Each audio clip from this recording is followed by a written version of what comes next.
1 Nephi chapter 4. Nephi slays Laban at the Lord Yes command, and then secures the plates of brass by stratagem.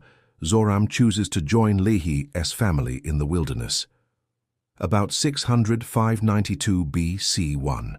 And it came to pass that I spake unto my brethren, saying, Let us go up again unto Jerusalem, and let us be faithful in keeping the commandments of the Lord. For behold, he is mightier than all the earth. Then why not mightier than Laban and his 50? Yea, or even than his tens of thousands? 2. Therefore let us go up, let us be strong like unto Moses. For he truly spake unto the waters of the Red Sea, and they divided hither and thither. And our fathers came through out of captivity on dry ground, and the armies of Pharaoh did follow, and were drowned in the waters of the Red Sea. 3. Now behold, ye know that this is true, and ye also know that an angel hath spoken unto you. Wherefore can ye doubt? Let us go up. The Lord is able to deliver us, even as our fathers, and to destroy Laban, even as the Egyptians. 4. Now when I had spoken these words, they were yet wroth, and did still continue to murmur. Nevertheless they did follow me up until we came without the walls of Jerusalem. 5. And it was by night. And I caused that they should hide themselves without the walls. And after they had hid themselves, I, Nephi, crept into the city, and went forth towards the house of Laban. 6. And I was led by the Spirit, not knowing beforehand the things which I should do. 7. Nevertheless I went forth, and as I came near unto the house of Laban, I beheld a man, and he had fallen to the earth before me, for he was drunken with wine. And when I came to him, I found that it was Laban. 9. And I beheld his sword, and I drew it forth from the sheath thereof, and the hilt thereof was of pure gold, and the workmanship thereof was exceedingly fine, and I saw that the blade thereof was of the most precious steel. 10. And it came to pass that I was constrained by the Spirit that I should kill Laban, but I said in my heart, Never at any time have I shed the blood of man, and I shrunk, and would that I might not slay him. 11. And the Spirit said unto me again, Behold, the Lord hath delivered him into thy hands. Yea, and I also knew that he had sought to take away mine own life. Yea, and he would not hearken unto the commandments of the Lord, and he also had taken away our property. 12.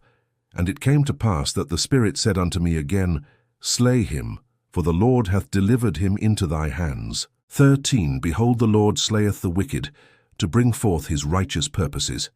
It is better that one man should perish, than that a nation should dwindle and perish in unbelief. 14.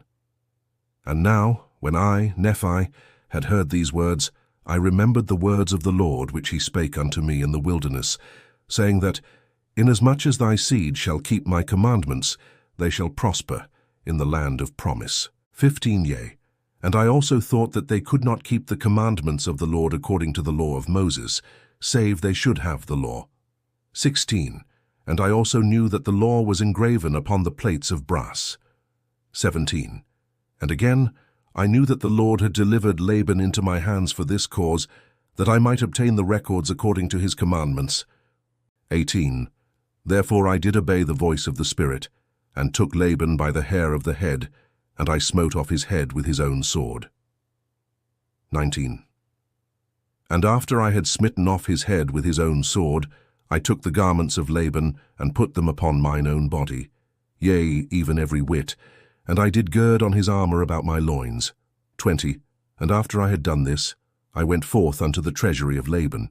And as I went forth towards the treasury of Laban, behold, I saw the servant of Laban, who had the keys of the treasury, and I commanded him in the voice of Laban that he should go with me into the treasury. 21. And he supposed me to be his master, Laban, for he beheld the garments and also the sword girded about my loins. 22. And he spake unto me concerning the elders of the Jews, he knowing that his master Laban had been out by night among them. 23. And I spake unto him as if it had been Laban. 24. And I also spake unto him that I should carry the engravings, which were upon the plates of brass, to my elder brethren, who were without the walls. 25.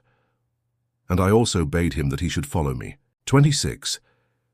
And he, supposing that I spake of the brethren of the church, and that I was truly that Laban whom I had slain, wherefore he did follow me. 27. And he spake unto me many times concerning the elders of the Jews, as I went forth unto my brethren, who were without the walls. 28. And it came to pass that when Laban saw me, he was exceedingly frightened, and also Lemuel and Sam, and they fled from before my presence, for they supposed it was Laban, and that he had slain me and had sought to take away their lives also. 29.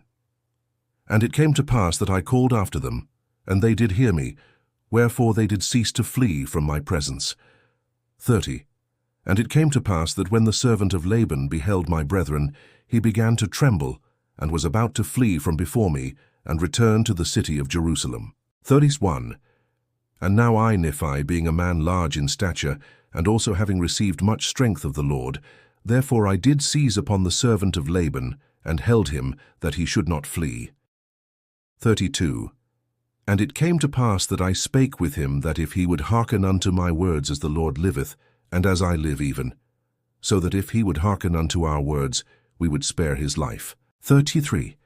And I spake unto him even with an oath, that he need not fear, that he should be a free man like unto us, if he would go down in the wilderness with us. 34. And I also spake unto him, saying, Surely the Lord hath commanded us to do this thing, and shall we not be diligent in keeping the commandments of the Lord? Therefore, if thou wilt go down into the wilderness to my father, thou shalt have place with us. 35. And it came to pass that Zoram did take courage at the words which I spake.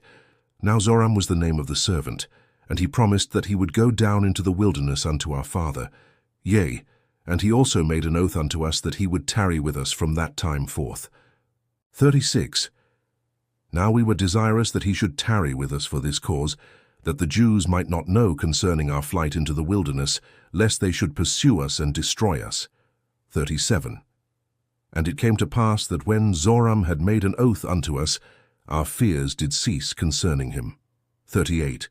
And it came to pass that we took the plates of brass and the servant of Laban, and departed into the wilderness, and journeyed unto the tent of our father.